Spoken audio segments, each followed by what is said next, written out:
Hi friends, అందరికీ నమస్కారం. Friends, యుద్ధం ప్రకటించిన పాకిస్తాన్ పరిస్థితి దారుణం. అసలు ఏం జరుగుతుంది, ఏంటి వివరాలు తెలుసుకుందాం. వీడియో పూర్తిగా చూడండి, అలాగే తప్పకుండా లైక్ చేయండి. మరిన్ని అప్డేట్స్ కోసం ఛానల్ని సబ్స్క్రైబ్ చేసుకోండి. ప్రభుత్వం నుంచి వచ్చే ముఖ్యమైన అప్డేట్స్ అన్ని కూడా ఎప్పటికప్పుడు మన ఛానల్ ద్వారా మీకు తెలియచేయడం జరుగుతుంది. అలాగే వీడియోని ఒక లైక్ చేశారంటే మరింత మందికి సమాచారం చేరుతుంది. ఇంకా వివరాల్లోకి అయితే వెళ్ళిపోదాము. ఆఫ్ఘనిస్తాన్ పాకిస్తాన్ మధ్య అధికారికంగా ఇక యుద్ధం మొదలైపోయింది.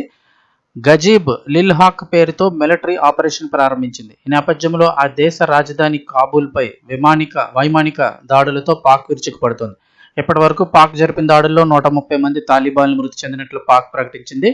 కాగా నిన్నటి రోజున రాత్రి పాకిస్తాన్పై ఆఫ్ఘనిస్తాన్ దాడులతో విరుచుకుపడింది. పాక్ సరిహద్దుల్లో జరిగిన దాడుల్లో 70 మందికి పైగా దేశ సైనికులు మృతి చెందినట్లు తాలిబాన్లు ప్రకటించారు. పెద్ద మొత్తంలో సైనిక స్థావరాలు ధ్వంసమైనట్లుగా తెలిపారు. ఇక పాక్ సైనిక స్థావరాలే లక్ష్యంగా దాడులు జరిపినట్లుగా పేర్కొన్నారు. అయితే దీనికి ప్రతీకారంగా ఆఫ్ఘన్తో పూర్తి స్థాయి యుద్ధం ప్రారంభిస్తున్నట్లు ఇప్పుడు పాక్ ప్రకటించింది. కాబూల్తో పాటు కాందహార్పై ఎయిర్ స్ట్రైక్ చేస్తున్నట్లు తెలిపింది. కాగా పాక్ జరిపిన దాడిలో ప్రాణ నష్టం వివరాలు ఇంకా తెలియలేదు. అయితే కొద్ది రోజులుగా పాక్ ఆఫ్ఘన్ మధ్య ఉద్రిక్త పరిస్థితులు నెలకొన్నాయి.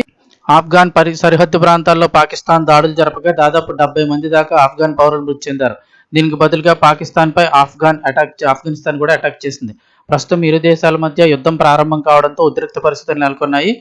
ఇక సూసైడ్ స్క్వాడ్ని సిద్ధం చేసిన ఆఫ్ఘనిస్తాన్, ఆఫ్ఘన్ మధ్య తీవ్ర ఉద్రిక్తత కొనసాగుతోంది. పాక్ చేపట్టిన వైమానిక దాడులకు ప్రతీకారంగా ఆఫ్ఘన్ ఇప్పుడు ఆత్మాహుతి దళాన్ని సిద్ధం చేసింది. ఈ మేరకు ఆ దేశ ప్రభుత్వ మీడియా ఓ ఫోటోను విడుదల చేసింది. సూసైడ్ బాంబర్లు పేలుడు పదార్థాలు కూడిన దుస్తులు ధరించి కీలక లక్ష్యాలపై దాడి చేసేందుకు సిద్ధమైనట్లు వెల్లడించింది. డ్యూరండ్ లైన్లోని పలు ప్రాంతాల్లో ఇరు దేశాల మధ్య భీకర దాడులైతే కొనసాగుతున్నాయని ఆఫ్ఘన్ అధికార ప్రతినిధి అయితే తెలిపారు.